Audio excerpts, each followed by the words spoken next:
Let's talk about something really tempting. What if you could get all the gains of being a great trader without actually doing any of the hard work? What if you could just find a pro, someone who's already killing it in the markets and just copy their every single move? Well, that's the powerful, almost irresistible promise of copy trading. So yeah, let's get into it. This Reddit user just nails it, don't they? If you're new to trading, or honestly, even if you're just tired of it, the idea of outsourcing all that stress and all that analysis, it sounds amazing. It's sold as this incredible shortcut, a way to tap into someone else's expertise without spending years building your own.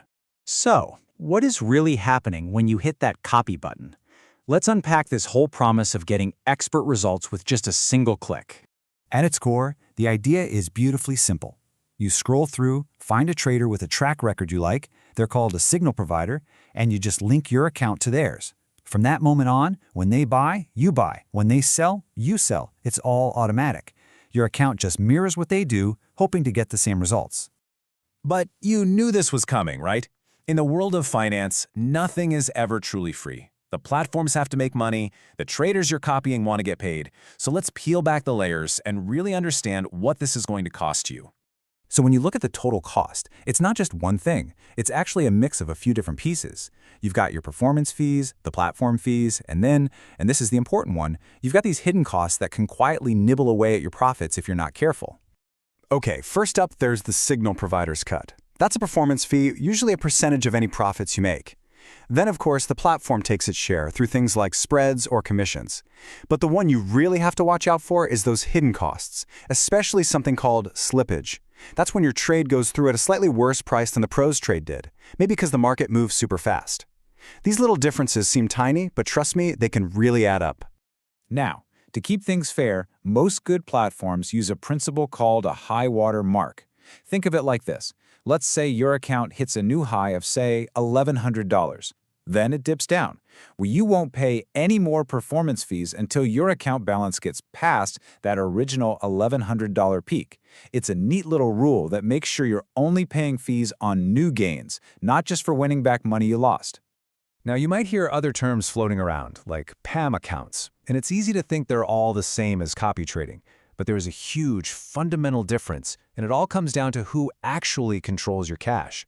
And here's the main takeaway, the most important thing on this chart. With a PAM account, your money gets thrown into one big pot with a bunch of other investors. But with copy trading, your money stays in your own separate account. You can see every single trade, you can stop copying it any second, you are always in the driver's seat. That's the key. All right, we've talked about the promise, we've talked about the costs, but now we have to get real and talk about the most important part of this whole equation, the risk. Because look, while the wins can feel amazing and effortless, the losses can be absolutely catastrophic. And nothing, I mean nothing, illustrates the two extremes better than this. On one side, you've got a blogger who did their homework, picked some traders, and walked away with a respectable 9.2% gain after a month. Great. But on the other side, a YouTuber who lost over 99% in that exact same time frame. A small win versus a total wipeout. Oh, and you have to see this. This is the wildest detail from that story of the huge loss. The platform didn't call it a loss. The user interface actually displayed it as a gain of minus 99.09%. I mean, that's just some next-level psychological framing right there. So, how do you avoid that catastrophic outcome? Well, you can't get rid of risk completely, but you can definitely manage it. For starters, don't put all your eggs in one basket. Diversify. Copy a few different traders. Second, set a hard stop loss for your whole copy trading experiment. And super important, you don't have to copy their exact position size. You can adjust it to fit what you're comfortable risking. Up to now, we've mostly talked about risks you can kind of control. But what if there's a deeper risk, a systemic one, that you're not even aware of? What if the game itself is rigged in a way that puts copy traders at a disadvantage from the start? This is where the story takes a fascinating turn. Because what if your biggest risk isn't just picking a bad trader? What if the risk is in the very act of copying itself, especially when thousands of other people are doing the exact same thing at the exact same time? So a discussion paper comes out from, of all places, Germany's central bank, the Deutsche Bundesbank, and they analyze this whole social trading phenomenon.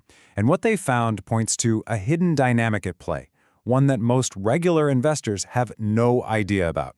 So here's the core idea from the paper. When thousands and thousands of retail investors all start copying the same few popular traders, their collective trading stops being random. It becomes a huge, coordinated, and, this is the key word, predictable move in the market. And here's the knockout punch.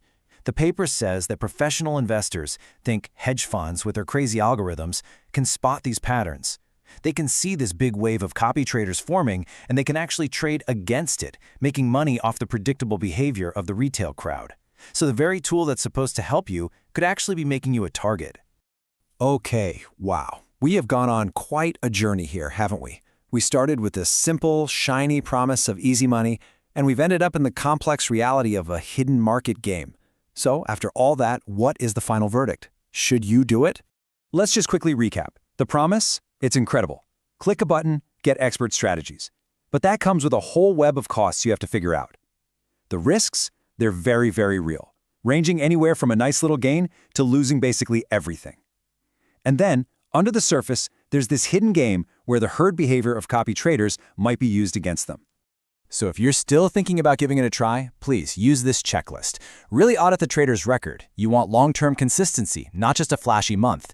Do the math on all the fees so you know what your real return could be.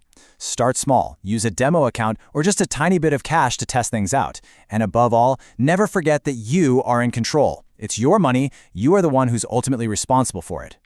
Which really leaves us with this final question to think about.